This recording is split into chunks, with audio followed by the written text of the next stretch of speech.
Assalamualaikum warahmatullahi wabarakatuh. Salam sejahtera untuk kita semua. Perkenalkan, nama saya Dwi Melinia dari kelompok 7 dengan NIM 0806 118182 3122. Dalam praktikum biofarmasetika dan farmakokinetika kali ini, saya akan menjelaskan tentang efek makanan terhadap metabolisme obat. Adapun tujuan dari praktikum ini, yang pertama, mengetahui efek makanan terhadap metabolisme obat tiopental.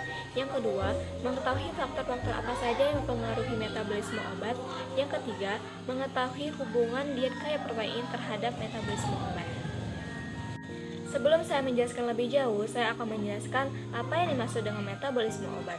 Metabolisme obat adalah proses modifikasi biokimia senyawa obat oleh organisme hidup, yang mana hasil dari metabolisme berupa senyawa dengan tingkat kepolaran yang meningkat, yang menyebabkan menurunnya tingkat penetrasi jaringan, meningkatnya ekskresi urin, serta menurunnya fungsi farmakologi dari suatu obat. Dalam proses metabolisme dikenal adanya dua fase, yaitu fase 1 dan fase 2. Fase 1 terdiri dari oksidasi, reduksi, dan hidrolisis, sedangkan fase 2 terdiri dari reaksi enzimatik seperti konjugasi. Fase 1, mekanisme utamanya berupa pengenalan substituen, sedangkan fase 2, mekanisme utamanya berupa peningkatan polaritas. Tujuan utama dari proses metabolisme adalah mengubah senyawa non-polar menjadi polar atau menjadi lebih polar, sehingga dapat diekskresi melalui ginjal ataupun tubuh. Sebelum kita melakukan praktikum, ada alat-alat dan bahan-bahan yang harus disiapkan. Pertama, alat-alat yang harus disiapkan ialah jarum suntik, kandang tikus, timbangan analitik, writing reflex chamber, dan tuber cooling syringe. Adapun bahan-bahan yang digunakan ialah tikus, tiopental, diet gluten, dan diet kasein.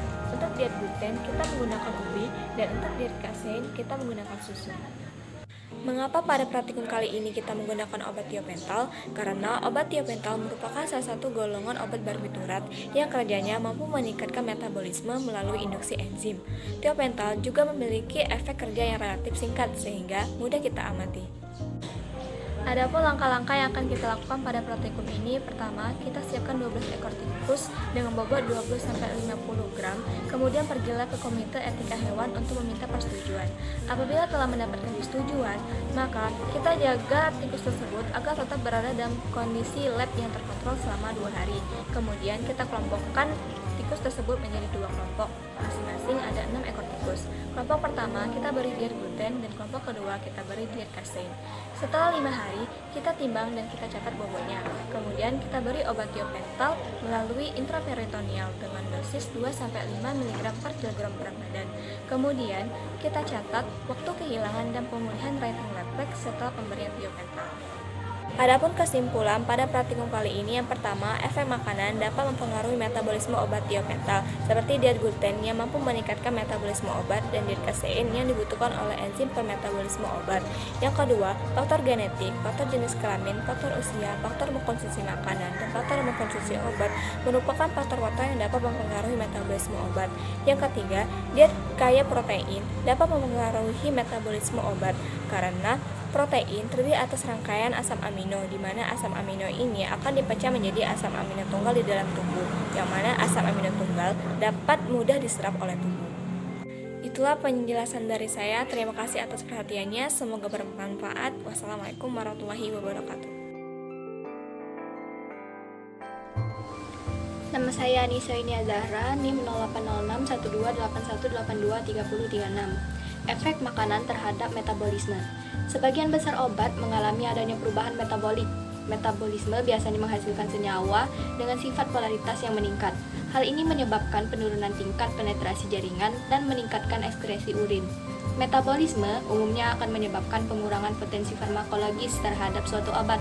Namun hal ini tidak dapat dihindari dan ada beberapa kasus metabolisme yang mengarah pada peningkatan atau induksi aktivitas.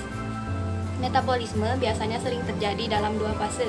Fase 1 biasanya berupa oksidasi, reduksi, dan hidrolisis. Tahap 2 merupakan reaksi sintesis seperti konjugasi. Tahap 2 adalah mekanisme untuk meningkatkan polaritas karena fase 1 sering mengarah pada pengenalan substituen.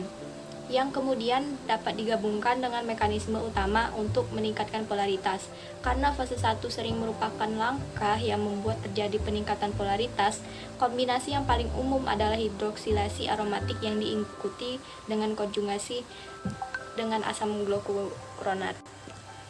Prosedur kerja pada praktikum kali ini yang pertama, diambil tikus, itu ada 2, lalu diberikan perlakuan pada tikus 1 itu diet gluten dan pada tikus 2 adalah diet kasein.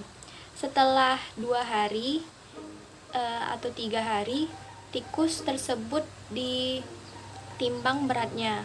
Sebelum diberikan diet gluten, tikus-tikus yang akan dicobakan itu diberikan obat fenobarbital secara intraperitoneal.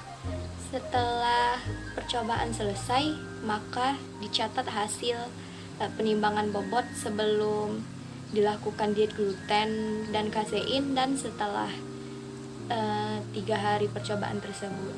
Lalu dilihat perbedaan bobot yang terjadi.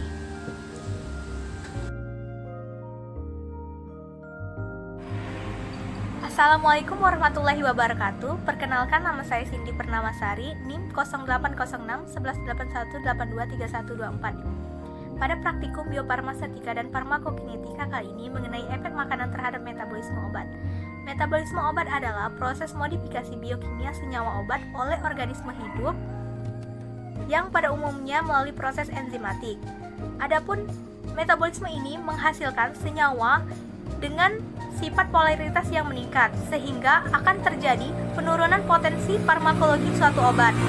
Metabolisme ini terjadi melalui 2 fase. Fase pertama seperti oksidasi, reduksi, hidrolisis. Fase pertama ini mengarah pada pengenalan substituen, sedangkan pada fase kedua terdiri atas konjugasi. Biasanya fase kedua ini akan terjadi peningkatan polaritas. Adapun alat dan bahan yang digunakan pada praktikum kali ini, alat, jarum suntik, kandang tikus, writing reflex chamber, tuberkulin siring, dan timbangan analitik. Sedangkan bahan, diet gluten berupa roti, diet kasein berupa susu, tikus, dan tiopental. Nah, obat tiopental ini pada praktikum ini digantikan dengan fenobarbital. Hal ini dikarenakan obat tiopental dan fenobarbital mempunyai efek yang sama seperti antikonsultan, dan juga obat tiopental dan fenobarbital ini mudah diamati efeknya pada hewan percobaan. Prosedur kerja pada praktikum kali ini yaitu disiapkan 2 ekor tikus, ditimbang bobot dari masing-masing tikus. Lalu masing-masing tikus diberi perlakuan yang berbeda. Tikus pertama diberi diet gluten berupa roti, sedangkan tikus kedua diberi diet kasein berupa susu. Lalu setelah 5 hari, timbang lagi masing-masing bobot tikus dan catat. Dan kemudian masing-masing tikus diberi obat fenobarbital yang diinjeksikan secara intraperitoneal. Amati perlakuan tikus selama 1 jam dan catat setiap 5 menit perlakuan dari tikus. Parameter pada praktikum kali ini adalah bobot awal dan bobot akhir dari tikus setelah dilakukannya diet gluten dan diet kasein. Hasil percobaan setelah dilakukan diet gluten dan diet kasein pada hewan uji didapat hasil yaitu terjadinya peningkatan metabolisme obat. Hal ini dikarenakan diet gluten dan diet kasein adalah protein yang memiliki banyak nutrisi yang dibutuhkan oleh tubuh sebagai sumber energi. Nah, tujuan dari metabolisme obat ini adalah mengubah obat dari bentuk yang non-polar menjadi yang lebih polar sehingga mudah diekspresikan melalui ginjal atau empedu. Itulah yang dapat saya jelaskan pada praktikum kali ini. Terima kasih.